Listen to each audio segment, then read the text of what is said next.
وشفيعنا وحبيبنا ومولانا محمدا أحمد عبده ورسوله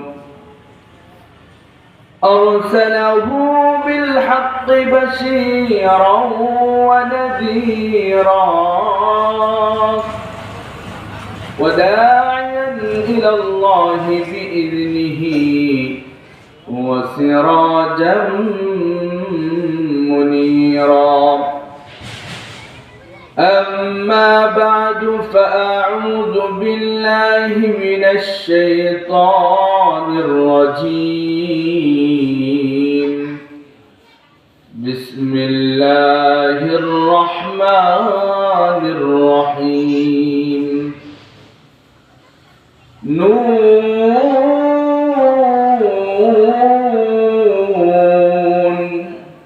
والقلم وما يسطرون. ما أنت بنعمة ربك بمجنون وإنك لعلى خلق عظيم.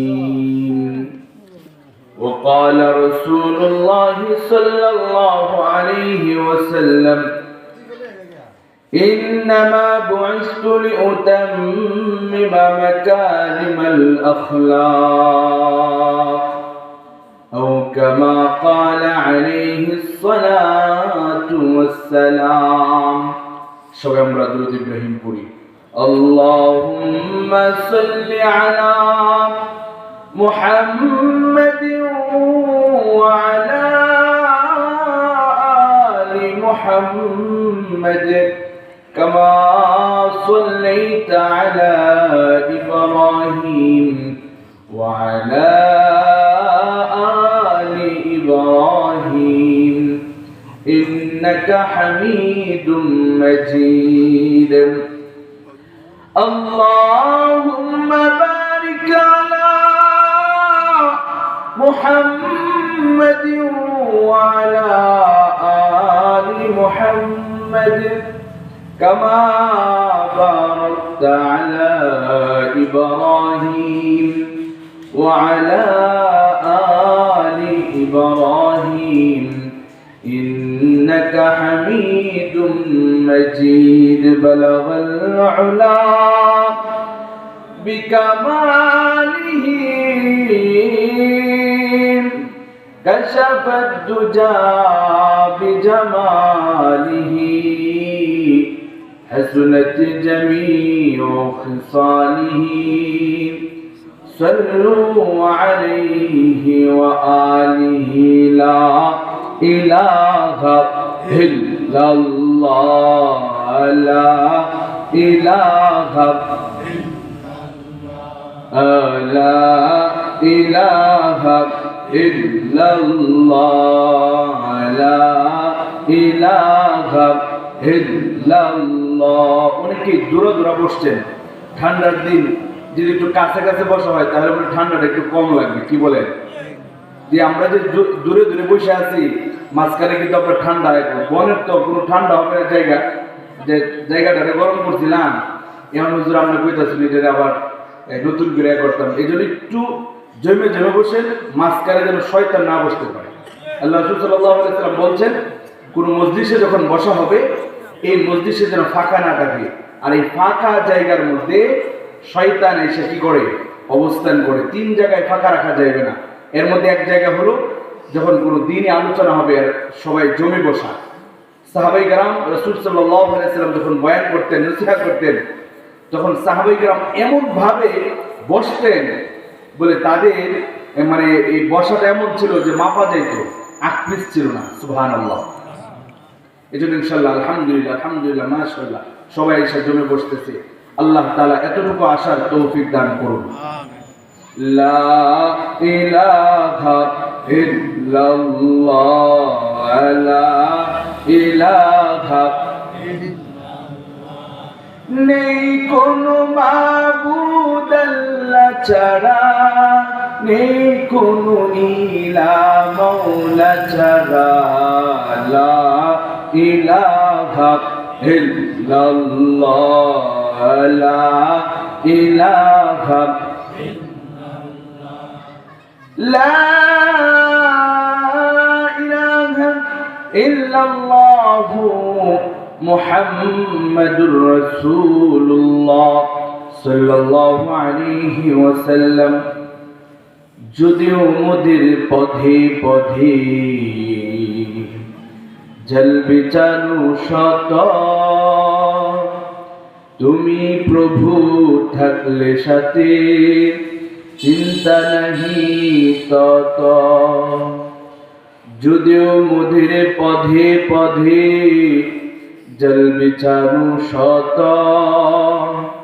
তুমি প্রভু থাকলে সাথে চিন্তা নাহি তত। मायूस न हो अहल ज़मीन अपने खता से, तकदीर बदल जाते हैं मुझे तुर्क दुआ से। पपी बंदा मोड़ा निराश जना হয়, তপ্ত মনে দুয়ার ফলে তকদির পাল্টায়। মুসলিম উম্মাহ জামি মসজিদ ও এলাকাবাসীর উদ্যোগে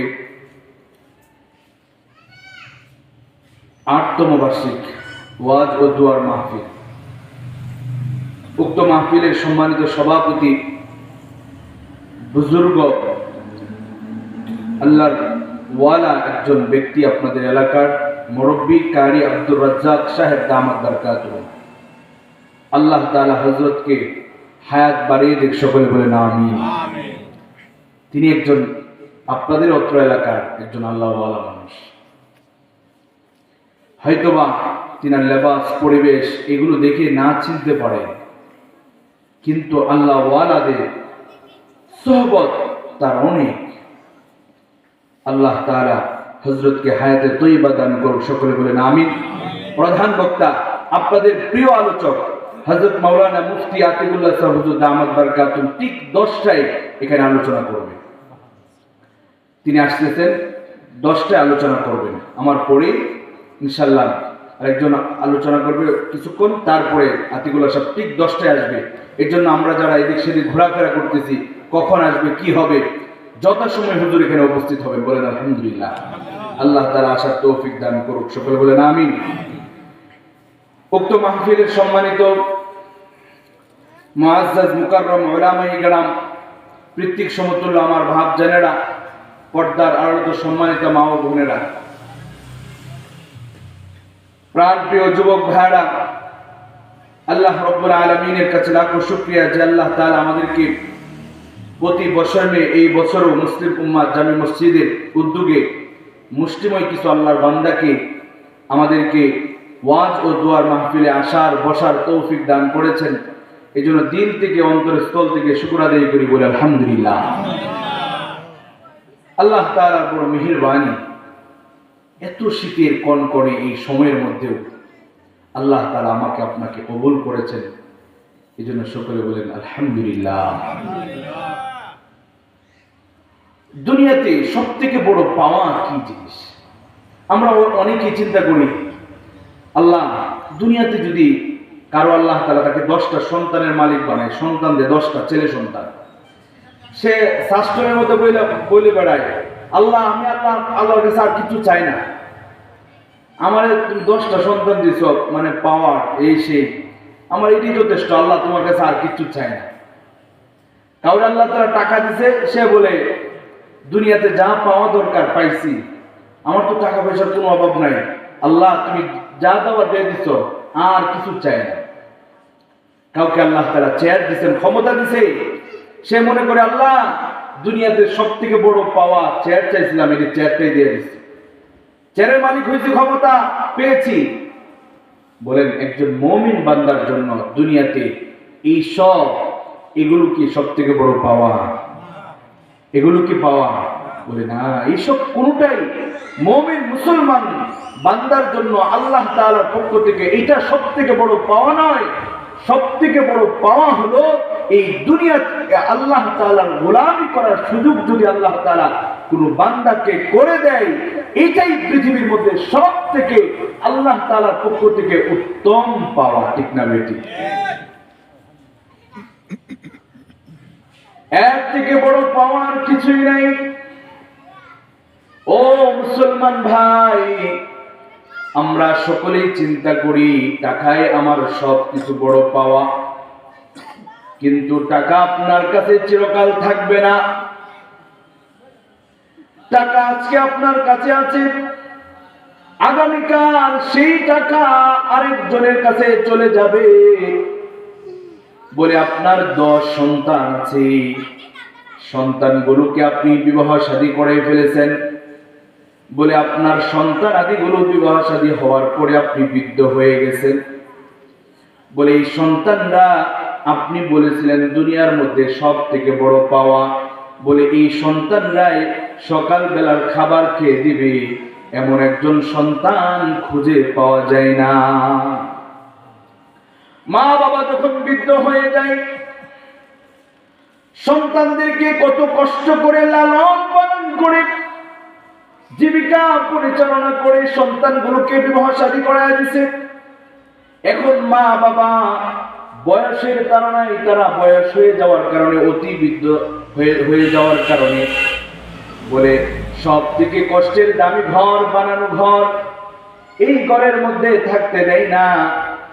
বলে ছেলের বউ বলে তোমার বাবা রাতের বেলা সারাক্ষণ যে খাসে বলে কাশতে থাকে, কথা বলে সারা রাত ঘুমাইতে পারি না, এই ঘরের মধ্যে রাখার আর কোনো সুযোগ নাই। আমি এটা দেখেছি, আমার দাদি আমার ঘরে ছিল, বয়স হয়ে গেছে, বৃদ্ধ, এখন দীর্ঘদিন পর্যন্ত শোয়া, সারা রাত ঘুমাইতেন না তিনি, সারাক্ষণই কথা বলতেন, সারাক্ষণই কথা বলতেন, কিন্তু পাশে একজন ঘুমানো খুব কঠিন। কিন্তু এটা তো বলা যাবে না, কি বলেন, বলা যাবে? কিন্তু আজকে সমাজ এমন হয়ে গেছে, আপনি আপনার সন্তানদেরকে দুনিয়ার মধ্যে সব থেকে বড় পাওয়া মনে করেছেন। ও মুমিন ভাই, দেখেন আপনি বৃদ্ধ হয়ে দেখেন, বলে আপনার সন্তানরা, বলে আপনার সন্তান বাজারে ব্যবসা করে, আপনি বৃদ্ধ হয়ে গেছেন, কামাই করতে পারেন না। বলে সকাল বলে বিকাল বেলা বাজারে আসবেন, বলে চা খাবেন, এই টাকাটা পর্যন্ত নাই, কে দিবে? অমুক ছেলেকে বললে শুধু তুমি আমারই দেখো আর ওরে দেখো না, আমি তো আমার নিজের সংসারে চালাইতে পারি না, তুমি আমার দেখো ওরে দেখো না। একজন টেলায় দেয় আরেকজনকে, এরা টেলায় দেয় হিলার কাছে, বলে তুমি আমার কাছে কেন আসো, বড় ভাইয়ের কাছে যাইতে পারো না? বড় ভাই বলে ছোট ভাইয়ের কাছে যাইতে পারো না। বাবা লাস্ট মুহূর্তে লজ্জার কারণে আর কোনো টাকা পয়সা চায় না, বাজারের মধ্যে ঘুরে সন্তানের দোকান থাকলে দোকানের সামনে দিয়া 3 থেকে 4 বার ঘুরান দেয়, দেখে সন্তান নিরাগ দেয়, বাবা এদিকে আসেন, আপনি চা খান, চা খাবেন, টাকা দরকার, টাকা নিয়ে যা। কত বাবা মসজিদে ইমামতি করি, কতজন এসে বলে হুজুর যদি জানতাম এমন হবে, বলে আজ বড় লজ্জা হয়ে যায়, সন্তানের দোকানের সামনে বারবার যাই, বলে একবার সন্তান ডাক দেয় না, বাবা তুমি নাও 50 টাকা নিয়ে তুমি তোমার বন্ধু বান্ধবদেরকে নিয়ে একসাথে চা খাও। এই দেখেন ভাই, আপনি আপনার সন্তানদেরকে বড় আপন মনে করেছেন। না না না না, এরাই সব থেকে বড় আপন না, দুনিয়ার মধ্যে সব থেকে বড় পাওনা। আপনি যখন অতি বৃদ্ধ হয়ে বিছানার মধ্যে প্রস্রাব করবেন, বাথরুম করে দিবেন, ছেলের বউরা বলবে এই খাটের মধ্যে শোয়ানো যাবে না, এই খাট রাখা যাবে না। বলে কেন খাট রাখা যাবে না? এই খাটের মধ্যে যদি প্রস্রাব পড়ে তাহলে খাটটা নষ্ট হয়ে যাবে, আর সেই খাটটা আপনাকে আনতে কি পরিমাণ কষ্ট হয়েছে সেটা আপনি জানেন। কিন্তু আজকে আপনি দামি খাটের মধ্যে ঘুমান, আপনি বৃদ্ধ হয়ে গেছেন, বিছানার মধ্যে আপনি হাজত করে ফেলেন। আপনার ছেলেরা বলবে এটার মধ্যে রাখা যাবে না, এখান থেকে নামাও, একটা চৌকি কিনে আনবে, এই ঘরে রাখা যাবে না, বারবার বাথরুম করে দেয়, প্রস্রাব করে দেয়, এই ঘর থেকে দূরে সরায় দিতে হবে। কারণ দুর্গন্ধের কারণে রাতের বেলা ঘুমানোর কোনো সুযোগ হয় না। এই জন্য বাড়ির মধ্যে সব থেকে কুড়ে ঘর যেটা আগলা ঘর, একদম লাকড়ি টাকড়ি থাকে, একদিকে সাইড দিয়া বাবা মার জন্য শেষ মুহূর্তে বাসস্থান তৈরি করে দেয়। বাবা মাও চিন্তা করে, যাক এখন তো বয়স শেষে হয়ে গেছে, বাবার ইনি ঘরটা করে দেয়, ইনি একটা কুড়া চিনচুন দিয়া কুড়া দেয়, ইনি তাকে দুজন নিয়ে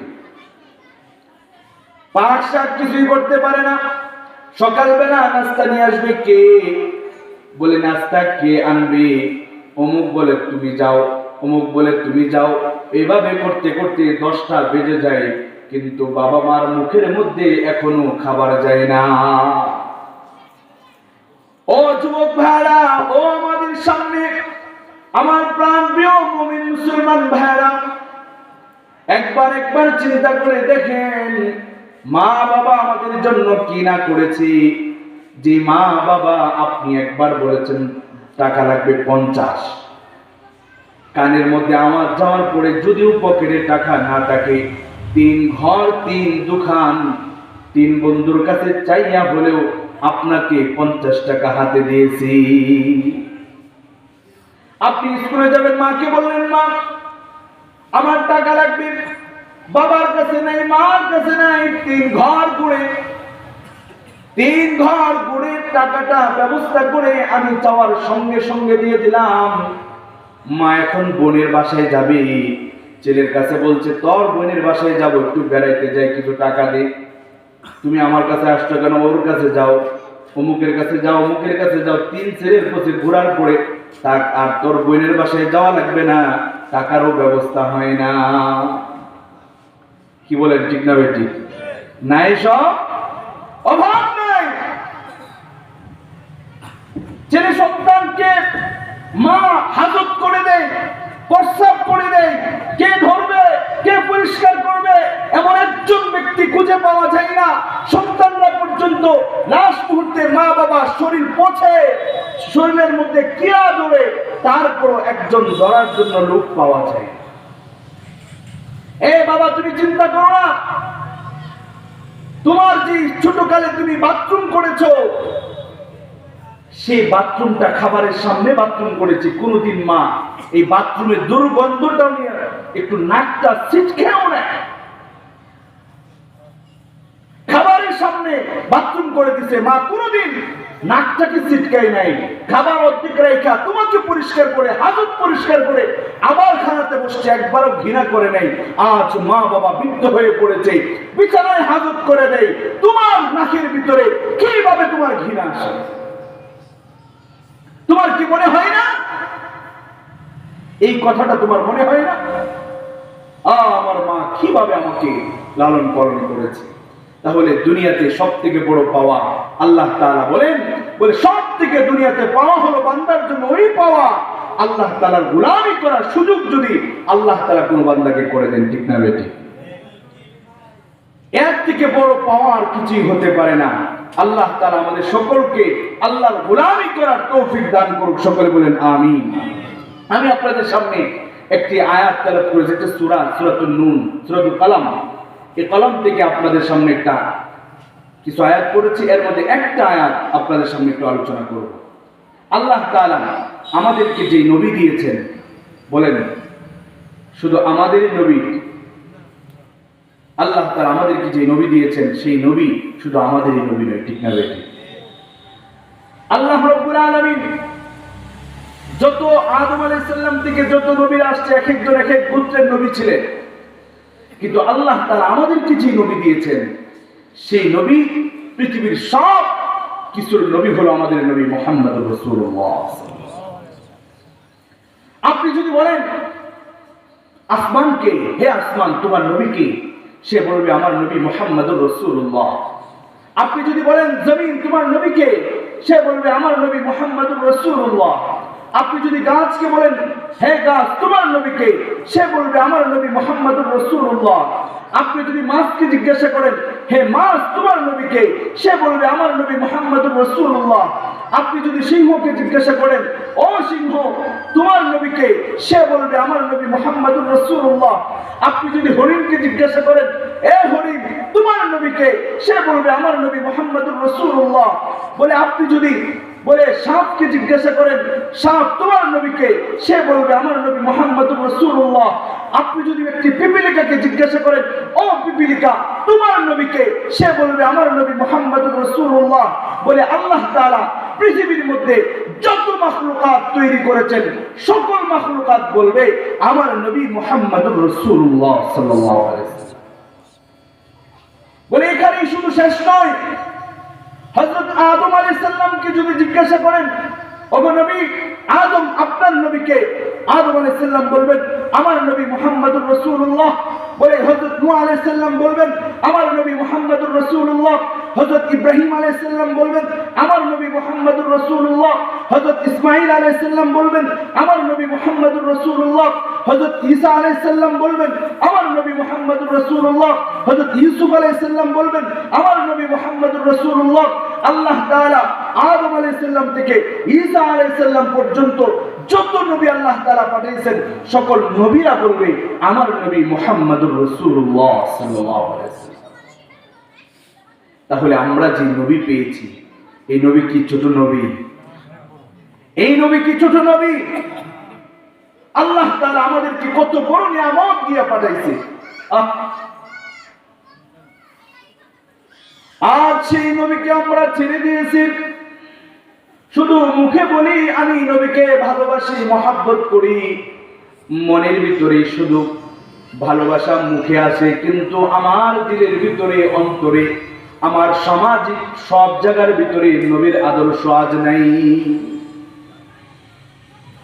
আল্লাহ রাব্বুল আলামিন এই আয়াত যে আয়াত আপনাদের সামনে তেলাওয়াত করেছি সেই আয়াতের মধ্যে আল্লাহ তাআলা বলেন ইন্নাকা লাআলা খুলুকিন আযীম।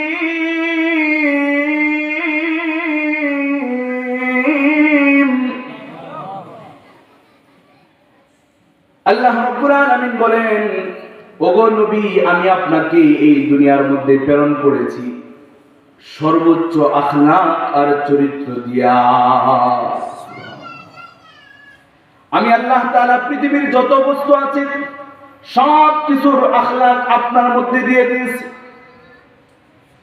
আল্লাহ তাআলা শ্রেষ্ঠ আখলাক দিয়ে আমাদের নবীকে দুনিয়ার মধ্যে পাঠাইছেন, কিন্তু আজ আমরা সেই নবীকে ভুলে আমরা দুনিয়ার কারণে ঘুরতেছি। আজ আমরা শান্তি খুঁজি মানুষের বানানো পদ্ধতির মধ্যে। না ভাই, মানুষের বানানো পদ্ধতির মধ্যে কখনো কোনোদিন শান্তি পাওয়া যাবে না। শান্তি যদি পেতে হয় নবীর আদর্শের মধ্যে শান্তি পাওয়া যাবে। আল্লাহ তাআলা নবীর আদর্শ নবীর আখলাক, আজ ঘরের মধ্যে শান্তি নাই, সমাজের মধ্যে শান্তি নাই, রাষ্ট্রের মধ্যে শান্তি নাই। আজ আমাদের সব জায়গায় অশান্তি, অশান্তি আর অশান্তি। বাবা, অশান্তি হওয়ার একমাত্র কারণ হলো আমরা নবীকে আমাদের কাছ থেকে ছেড়ে দিয়েছি। মুসলমান তার চুল হবে নবী মুহাম্মদুর রাসূলুল্লাহ সাল্লাল্লাহু আলাইহি ওয়াসাল্লামের মতো। মুসলমান তার মুখের দাড়ি হবে মুহাম্মদুর রাসূলুল্লাহ সাল্লাল্লাহু আলাইহি ওয়াসাল্লামের মতো। মুসলমান তার চাওয়া হবে মুহাম্মদুর রাসূলুল্লাহ সাল্লাল্লাহু আলাইহি ওয়াসাল্লামের মতো। মুসলমান তার জবানের কথা হবে মুহাম্মদুর রাসূলুল্লাহ সাল্লাল্লাহু আলাইহি ওয়াসাল্লামের মতো। মুসলমান তার হাঁটা হবে মুহাম্মদুর রাসূলুল্লাহ সাল্লাল্লাহু আলাইহি ওয়াসাল্লামের মতো। মুসলমান বিবাহ শাদী হবে মুহাম্মদুর রাসূলুল্লাহ সাল্লাল্লাহু আলাইহি ওয়াসাল্লামের মতো। মুসলমান তার সংসার চালাবে মুহাম্মদুর রাসূলুল্লাহ সাল্লাল্লাহু আলাইহি ওয়াসাল্লামের মতো। মুসলমান তার সন্তানকে লেখাপড়া করাবে মুহাম্মদুর রাসূলুল্লাহ সাল্লাল্লাহু আলাইহি ওয়াসাল্লামের আখলাকের সেই শিক্ষা তাকে দিয়ে দেওয়া হবে। মুসলমান তার সমাজ চালাবে মুহাম্মদুর রাসূলুল্লাহ সাল্লাল্লাহু আলাইহি সাল্লামের মতো মুসলমান তার ফ্যামিলি চালাবে, মুহাম্মদুর রাসূলুল্লাহ সাল্লাল্লাহু আলাইহি সাল্লামের মতো মুসলমান তার 3.5 হাত বদিতে হবে, মুহাম্মদুর রাসূলুল্লাহ সাল্লাল্লাহু আলাইহি সাল্লামের মতো মুসলমানের সব কাজ হবে মুহাম্মদুর রাসূলুল্লাহ সাল্লাল্লাহু আলাইহি সাল্লামের মতো, তাহলে সেই প্রকৃতপক্ষে নবীরা আসে। কিন্তু আজকে আমাদের অবস্থাটা বলো, আজ যদি আমার রাসূল থাকতেন, রাসূল আরবি সাল্লাল্লাহু আলাইহি সাল্লাম এই নামাজ, এই টুপি, এই ওয়াজ, এই নসিহত, এই মসজিদ মাদ্রাসা, এই কোরআন আমাদের কাছে দিয়ে গেছেন, এত সহজে নয়। রাসূল এখনো উম্মতি উম্মতি করে রওজা মুবারকে কান্দে, আর আমরা বলে মুহাম্মদুর রাসূলুল্লাহ সাল্লাল্লাহু আলাইহি সাল্লামের আদর্শ আমাদের সামনে আসে, আমরা আদর্শকে দূরে সরায় দিয়া সমাজের, রাষ্ট্রের আদর্শকে নিজের জীবনে মানা শুরু করে দিয়েছি। কি কষ্ট রাসূল সাল্লাল্লাহু আলাইহি সাল্লাম করেছেন এই দ্বীন ইসলাম আমাদের কাছে দেওয়ার জন্য। রাসূল সাল্লাল্লাহু আলাইহি সাল্লাম উহুদের ময়দানে দন্দান মুবারক শহীদ করেছেন, ঠিক না বেঠিক? রাসূল সাল্লাল্লাহু আলাইহি সাল্লাম 3 বছর পর্যন্ত জেলখানায় ছিলেন। রাসূল সাল্লাল্লাহু আলাইহি সাল্লামের কাবার, মদিনার উকাস বাজারের মধ্যে রাসূল সাল্লাল্লাহু আলাইহি সাল্লাম দাওয়াত দিতেন। ছোট ছোট বাচ্চারা রাসূল সাল্লাল্লাহু আলাইহি সাল্লামকে পাথর দিয়ে নিক্ষেপ করত, শরীর থেকে রক্ত টপ টপ করে পানি পড়তো এই ইসলাম কায়েম করার জন্য। এই উম্মত, এই মুসলমানকে দেওয়ার জন্য রাসূল এত কষ্ট করেছেন। মৃত্যুর সময় রাসূল সেই উম্মতের কথা বলেছেন, বলে রাসূল সাল্লাল্লাহু আলাইহি সাল্লাম এখনো উম্মতের কথা বলে। আবার কিয়ামতের ময়দানে রাসূল সাল্লাল্লাহু আলাইহি সাল্লাম সকল নবীরা ইয়া নাফসি করবে, আর আমার নবী সিজদায় পড়ে ইয়া উম্মতি করবে। রাসূল সাল্লাল্লাহু আলাইহি সাল্লামকে জিজ্ঞাসা করা হবে, ও নবী, ও আমার বন্ধু, আপনি কেন সিজদায় পড়ে কান্না করতেছেন? আল্লাহ সব জানে, তারপর রাসূল বলবেন, আমি আজকে সুপারিশ করার মতো সেই ক্ষমতা চাই, আমার উম্মতকে আমি জান্নাতে নিয়ে যেতে চাই। যতক্ষণ পর্যন্ত আমার উম্মতকে আমি জান্নাতে নিয়ে না যাব, ততক্ষণ পর্যন্ত আমি জান্নাতে যাব না। সুবহানাল্লাহ। রাসূল সাল্লাল্লাহু আলাইহি সাল্লাম এখনো পর্যন্ত আমাদের জন্য কাঁদেন, আর আমাদের অবস্থাটা কি? কিন্তু দেখেন অন্যদিকে পশু প্রাণী রাসূলকে কি পরিমাণ মহব্বত করেছেন। রাসূল সাল্লাল্লাহু আলাইহি সাল্লামকে একটা সাপ রাসূলের আদর্শকে নিজের জীবনে রাসূল সাল্লাল্লাহু আলাইহি সাল্লামকে দেখার জন্য কি পরিমাণ মেহনত করেছে, রাসূল সাল্লাল্লাহু আলাইহি সাল্লামকে কেমন ভালোবাসতেন। আমরা ঘটনা জানি, রাসূল সাল্লাল্লাহু আলাইহি ওয়াসাল্লাম মক্কা থেকে মদিনায় হিজরত করতে গিয়েছিলেন। কেন গিয়েছিলেন? বলে মক্কার মধ্যে রাসূল সাল্লাল্লাহু আলাইহি সাল্লামকে এই পরিমাণ অত্যাচার জুলুম করতেছে, রাসূল সাল্লাল্লাহু আলাইহি সাল্লামের সামাজিক সকল কার্যক্রম বন্ধ করে দেওয়া হয়েছে। রাসূল সাল্লাল্লাহু আলাইহি সাল্লাম শেষ মুহূর্তের মধ্যে চিন্তা করলেন, আমাকে আল্লাহ তাআলা বললেন, ওগো রাসূল, আপনাকে মক্কা ছেড়ে মদিনায় চলে যেতে হবে। আমার ঘটনার যে উদ্দেশ্য আমি আপনাদেরকে বলতে চাই, হযরত আবু বকর সিদ্দিক রাদিয়াল্লাহু তাআলা আনহুকে বললেন, ও আবু বকর, তোমারে নিয়ে আমি মদিনায় হিজরত করতে যাব, আমি তোমাকে নিয়ে মদিনায় হিজরত করতে যাব, তুমি প্রস্তুত থাকবা। হযরত আবু বকর সিদ্দিক রাদিয়াল্লাহু তাআলা আনহু তিনি প্রতি রাত তার আসবাবপত্রগুলো নিয়ে দরজার মধ্যে প্রতিদিন দাঁড়ায় থাকে। হঠাৎ করে রাতের বেলা একদিন রাসূল সাল্লাল্লাহু আলাইহি সাল্লাম মক্কা থেকে মদিনায় হিজরত করতে যাবেন। রাতের বেলা আবু বকরের দরজার কাছে গেছেন, গিয়া বলতেছেন, একবার হাতের দ্বারা টুকি দিয়েছেন, আওয়াজ করেছেন, নাড়া দিয়েছেন, সঙ্গে সঙ্গে দরজা খুলে ফেলেছেন। হযরত আবু বকর সিদ্দিক রাদিয়াল্লাহু তাআলা আনহু বলেন, রাসূল বলেন, ও আবু বকর, তুমি কি ঘুমাও না? তোমাকে একটা আঘাত করার সঙ্গে সঙ্গে তুমি দরজা খুলে ফেললে। হযরত আবু বকর সিদ্দিক বলেন, ওগো নবীজি, আপনি যেদিন থেকে আমাকে বলেছেন আমাকে নিয়ে মক্কা থেকে মদিনায় হিজরত করতে যাবেন, সেদিন থেকে আমি আবু বকর রাতের বেলা একদিন ঘুমাই না। প্রতি রাতের বেলা আসবাবপত্রগুলোকে গুছাইয়া এই দরজার মধ্যে হেলান দিয়া আমি দাঁড়ায় থাকি।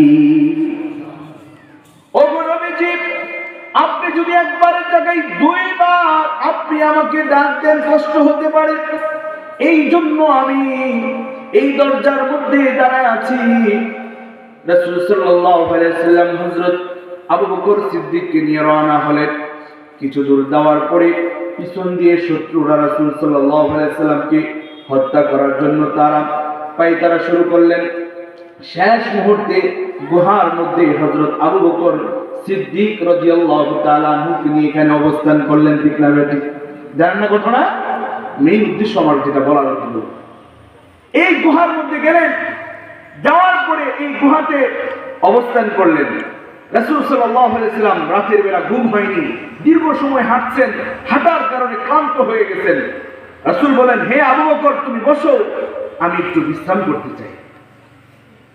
শেষ মুহূর্তে হযরত রাসূল আরবী সাল্লাল্লাহু আলাইহি ওয়াসাল্লাম হযরত আবু বকর তিনি পাগুলোকে সুন্দর করে সোজা করে রাখলেন।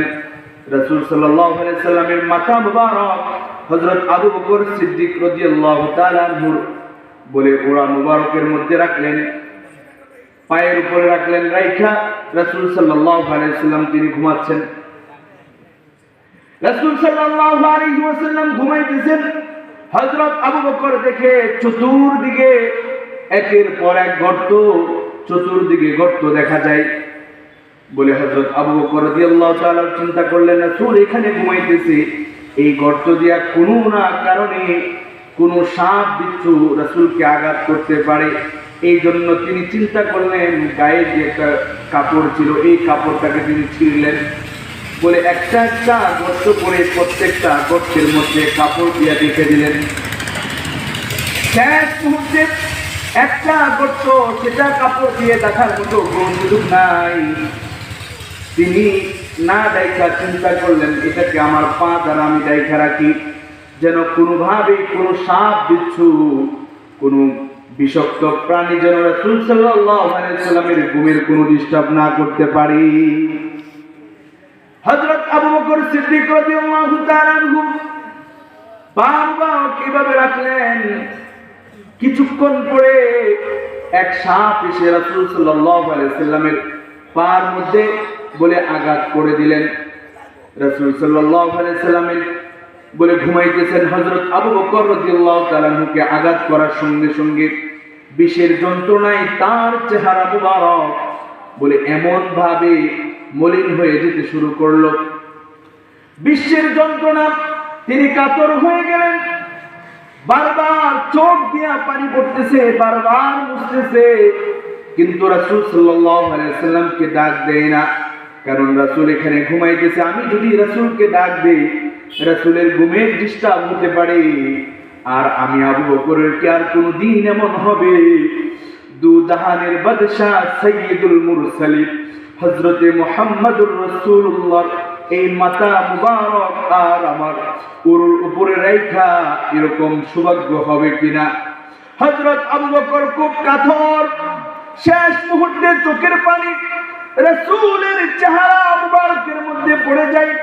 রাসূল উঠে যায়, ওইটা বলে, হে আবু বকর, তুমি কেন কান্না করতেছো? হযরত আবু বকর সিদ্দিক রাদিয়াল্লাহু তাআলা বললেন, আমাকে সাপে আঘাত করেছে, আমাকে সাপে আঘাত করেছে। হযরত রাসূল আরবী সাল্লাল্লাহু আলাইহি ওয়াসাল্লাম বলেন, হে আবু বকর, তুমি আমাকে আগে ডাক দিবা। বলে, ওগো নবী, আমি আপনাকে ডাক দিব, কারণ আপনার আজকের যেই সুযোগ হয়েছে আমার আর কোনোদিন এমন সুযোগ হবে কিনা তা আমি জানি না। বলে, আপনার ঘুমের ডিস্টার্ব হবে, আমি আবু বকর সেটা চাই না। হযরত আবু বকর সিদ্দিক রাদিয়াল্লাহু তাআলা আনহু তিনি বিশ্বের যন্ত্রণায় কাতর হইয়া গেছে। শেষ মুহূর্তে রাসূল সাল্লাল্লাহু আলাইহি ওয়াসাল্লাম তুতু মুবারক আবু বকরের মুখে দিলেন।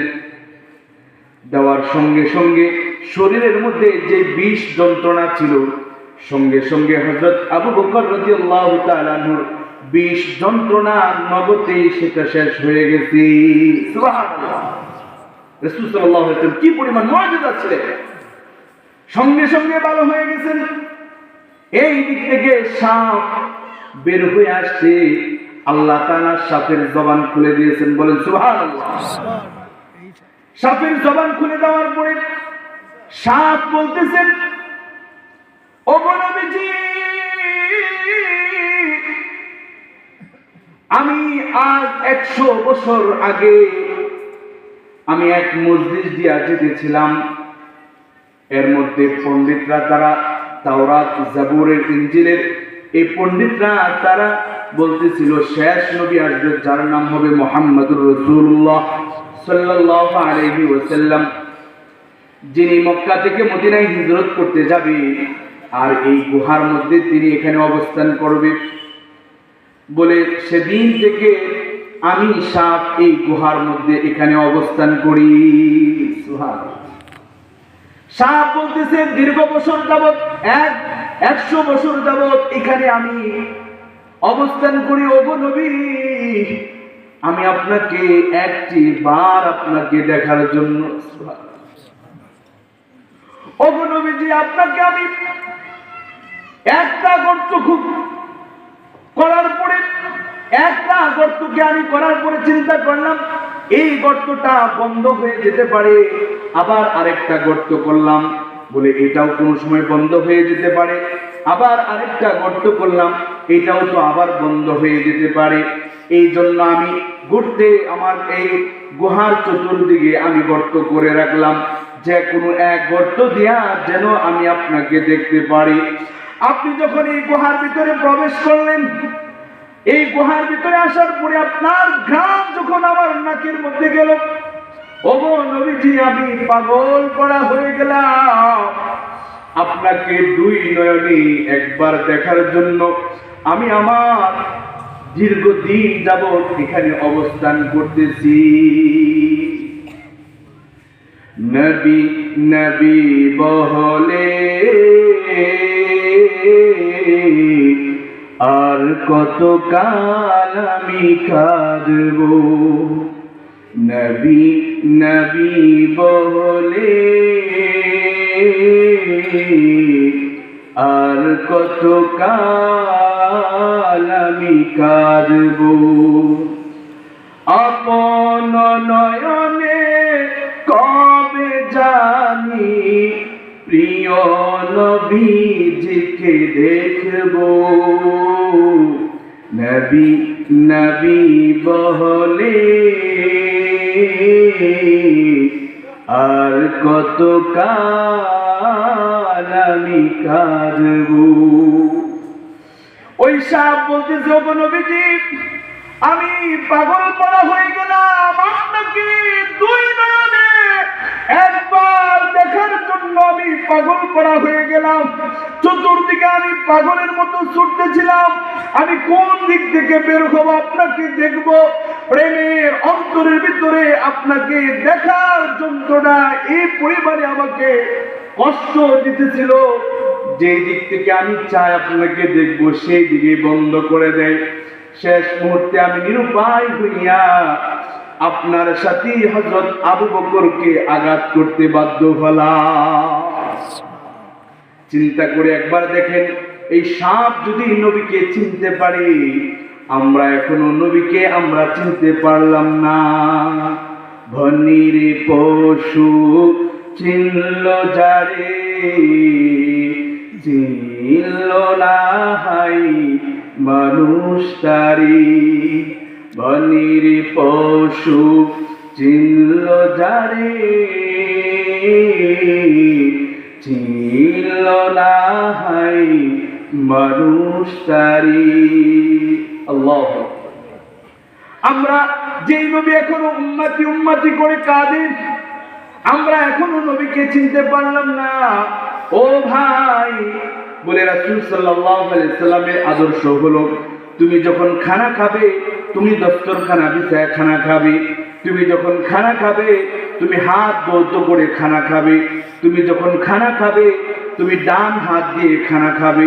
এখন কিন্তু ডান হাত দিয়ে খানা খাওয়া বন্ধ হয়ে যাচ্ছে। বলুন এটা তো ঠিক না, কথাটা ভুল। দেখবেন এখন ভদ্রতা হলো বাম হাতে চা খায়, ঠিক না বেটি? ঠিক খায় না এখন? চতুর্দিকে চলছে এই বাহানা, ইহুদি খ্রিস্টান নাসারাদের এই কালচার আজ আমাদের বাজারের মুড়ে মুড়ে চলে আসছে। এখন বাম হাতে, আমি একবার কি বললাম, ভাই বাম হাতে খান কেন? বাম হাতে আপনি চা খাচ্ছেন কেন? বলে আরে ভাই এই যে খাবার খাইতেছি এটাও তো জ্ঞান আপাকি হবে, আর সবকিছু হয় এই হাত দিয়া, তাহলে এইটা দিয়ে আবার কি করবো? এটা দিয়ে খাই, এটা দিয়ে খাবার। আচ্ছা বলেন রাসূলের সুন্নাত কি? রাসূলের সুন্নাত কি বাম হাত দিয়ে খাবার খাওয়া? আর জুড়ে বলেন বাম হাত দিয়ে খাবার খাওয়া। কিন্তু আমরা এখন আধুনিক হয়ে গেছে, আমরা বাম হাতে খাবার খাই, বাম হাতে সিগারেট খাই। আরে ভাই সিগারেট খাওয়া মাত্র অপছন্দনীয় একটা কাজ, খাওয়া অনুচিত, খাওয়া যাবে না, কিন্তু তারপরে তো এটা একটা খাবার খাচ্ছেন আপনি, কিন্তু এটাকে বাম হাতে কেন? যত কাজ হবে কোন হাতে? আর যদি বলেন কোন হাতে? আর যত কাজ আছে বাম হাতে করার জন্য, বাম হাতে একমাত্র বলে আসছেন যাওয়ার পরে গিলা ব্যবহার করবেন কোন হাতে? ডান হাতে নাকি না বাম হাতে? অনেকে আসছেন যা করতে যায় হাঁটু পর্যন্ত তারা মানে খুলে ফেলে, সতর খোলা যাবে না। সতর কি করা যাবে না? খোলা যাবে না। আপনি প্রস্তাব করতে যাবেন হাঁটু ঢাকা থাকতে হবে। হাঁটু কি থাকতে হবে? ঢাকা থাকতে হবে। অনেকে আছে একদম হাঁটু পর্যন্ত, একদম উড়ু পর্যন্ত এ করে, এটা রাসূলের সুন্নাত নয়, এটা রাসূলের সুন্নাত নয়। বলে রাসূল সাল্লাল্লাহু আলাইহি ওয়াসাল্লামের আখলাকের জীবন যদি আমার একদম 3.5 হাত বডির দিকে আমরা তৈরি করতে পারি, নিশ্চিত বলতে পারি এখান থেকে আজকের এই মাহফিল থেকে এই কথাটা আপনারা জেনে নেন, যদি রাসূল সাল্লাল্লাহু আলাইহি ওয়াসাল্লামের প্রত্যেকটা জায়গায় রাসূলের আদর্শ আছে, ঠিক না বেটি? বাজারে বেচা কিনা করতে যাবেন সেখানে রাসূলের আদর্শ আছে, আপনি কোনো মাল কিনতে যাবেন সেখানে রাসূলের আদর্শ আছে, আপনি বিবাহ শাদী করাইতে যাবেন রাসূলের আদর্শ নাই? না না, এটা আমাদের মন গড়া আদর্শ চলবে। কি বলেন? আল্লাহু আকবার। বাবা এই কথাটা বুঝাইতে পারি না, এই কথাটা আপনাদেরকে বুঝাইতে পারি না। সব থেকে মনের কষ্ট এই জায়গাটায়। আজকে যে প্রত্যেক ঘরে ঘরে আজকে বিবাহটা টিকতেছে না, কি কারণ? এটা কি বের করছে? আজকে যে মেয়েটাকে বিবাহ দেওয়ার পরে সংসারে শান্তি হচ্ছে না, কেন হচ্ছে? এটাকে একবার চিন্তা করছে? ছেলেটাকে বিবাহ করে আনছেন, ঘরের ভিতরে শান্তি নাই, অশান্তি তৈরি হয়ে গেছে। এই অশান্তির কারণে মানুষ কত কিছু করতেছে, কেন জানেন? একমাত্র কারণ হলো যে আমরা মেয়ে ছেলেকে বিবাহ দেই রাসূলের সুন্নাহ মোতাবেক না, যা হয় সব হারাম। প্রথম নম্বর শুরুই হয় সারা রাত, ছেলের বাবাও সারা রাত নাচে, মেয়ের বাবাও সারা রাত নাচে, ঠিক না বেটি? এই যে হলুদ থলুদ পয়রা বক্স লাগা 3 পর্যন্ত হুম করতেছে, এমন অবস্থা তৈরি হয় আশপাশে থাকার মতো না। এমনও হয়েছে যে রাতের বেলা ঘুমানো টিনের কারণে হয়ে গেছে, টিন মানে টপ করে কাঁপতেছে, টপ করে কাঁপতেছে। বলে আপনি আপনার ছেলেটাকে বিবাহ করাবেন, যে কষ্ট যে শ্রম আপনার ছেলের পিছনে আপনি দিয়েছেন, যে মেহনত আপনার ছেলের পিছনে করেছেন, আজকে রাত আপনি আপনার ঘরের শান্তি আর অশান্তি এটাকে আজকে আপনার ঘরে আনবেন। আপনি সারা রাত নাচবেন কি করে? সারা রাত তাহাজ্জুদ পড়ে নফল পড়ে কান্না দরকার, আল্লাহ আমাকে একটা সন্তান দিয়েছিলে, ছেলে, আমি জমি বিক্রি করে তাকে লেখাপড়া করাইছি, আমি তার পিছনে তাজা রক্তটাকে পানি করে দিয়েছি, আজ তাকে বিবাহ করাইতে যাব।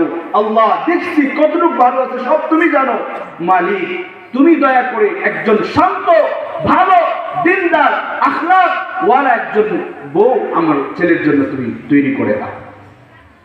মেয়ের বাবা চিন্তা করবে, রাতের বেলা কানবে, ওগো মালিক মেয়েটাকে কত কষ্ট করে লালন পালন করেছি, আমি এক অচেনা ছেলের কাছে মেয়েটাকে দিয়ে দিব। বলে রাতের বেলা যদি মেয়ের বাবা তাহাজ্জুদ করে রাতের বেলা কান্নাকাটি করে, মালিক সব দেখছি সব কিছু ভালো, সব কিছু তুমি জানো, শান্তি রাখার একমাত্র মালিক তুমি। বলেন ছেলের বাবা আর মেয়ের বাবা যদি বিয়ার আগের দিন রাতের বেলা কান্নাকাটি হয়, এই বিবাহটা হবে শান্তি, ঠিক না বেঠিক? আর যদি রাতের বেলা নারীদেরকে নিয়ে নাচানাচি হয়, তাহলে সেই বিবাহ শান্তি হবে কি হবে? আরে ভাই, হবে নাকি? বলেন, এখানে অনেকে আমরাই আছি বলতেছি হুজুর ফুলাফানি করে এটা আলোয় আয়া পড়ে হয়ে যা করণ লাগে, সমাজের কারণে করণ লাগে, সমাজের লাগে করেন অশান্তি আপনাকেই ভোগ করতে হবে, সমাজের কোনো মানুষ ভোগ করবে না। আপনার জীবনে এই অশান্তি আর কখনো শেষ হবে না। এই জন্য দয়া করে অনুরোধ করে বলছি আলহামদুলিল্লাহ, আপনাদের মসজিদ অল্প দিন হয়েছে, কিন্তু আলহামদুলিল্লাহ অনেক সুন্দর মসজিদ করেছে। আল্লাহু আকবার কবীরা। আল্লাহ তাআলা এই মসজিদকে কবুল করুক, সকলে বলেন আমিন। এই মহল্লাবাসীকে কবুল করুক, সকলে বলেন আমিন। আল্লাহ তাআলা এই মসজিদে যারা শ্রম, মেহনত, টাকা, রক্ত দিচ্ছে, আল্লাহ তাআলা তাদেরকে কিয়ামতের ময়দানে জান্নাতে একটি ঘর, জান্নাতের বারাকা তৈরি করে দেখ, সকলে বলেন আমিন। এই মসজিদে যারা মেহনত করতেছেন, বিশেষ করে ডাক্তার আরিফ ভাই সহ সভাপতি, সেক্রেটারি, ক্যাশিয়ার এবং মুসল্লিবৃন্দ, আল্লাহ তাআলা যেন তাদেরকে কবুল আর মঞ্জুর করেন, সকলে বলেন আমিন। আমি আপনাদের কাছে বলতে চাই, আপনাদের এই মহল্লায় যেন বিবাহ শাদী হলে গান বাজনার ব্যবহার না হয়, এটা আপনাদের কাছে আবদার। এই পরিবেশটা আপনারা হাতে ধরে পায়ে ধরে তাদেরকে বুঝাবেন। যদি না বুঝে তাহলে তো করলোই, আপনাদের পক্ষ থেকে, মহল্লাবাসীর পক্ষ থেকে, মসজিদের পক্ষ থেকে বলা থাকবে, দয়া করে বিবাহের সময় এরকম গান বাজনা করবেন না। আমার এখান থেকে প্রস্তাব রইল, আমি মহল্লার এই মসজিদের কমিটি সহ, মহল্লার মুরব্বীরা সহ সবার কাছে আবদার করে গেলাম, আল্লাহ তাআলা এই বিষয়টাকে যেন আমাদের এই পরিবেশের মধ্যে, আমি মহল্লার ভিতরে দায়াম কায়াম করে দেয়, সকলে বলেন আমিন। আল্লাহ তাআলা আমাদের যে কথাগুলো বললাম, প্রত্যেকটা কথার উপর আমাকে আপনাকে সকলকে আমল করার তৌফিক দান করুক। ওয়া আখির দাওয়ানা আলহামদুলিল্লাহি রাব্বিল আলামিন। আসসালামু আলাইকুম ওয়া রাহমাতুল্লাহ।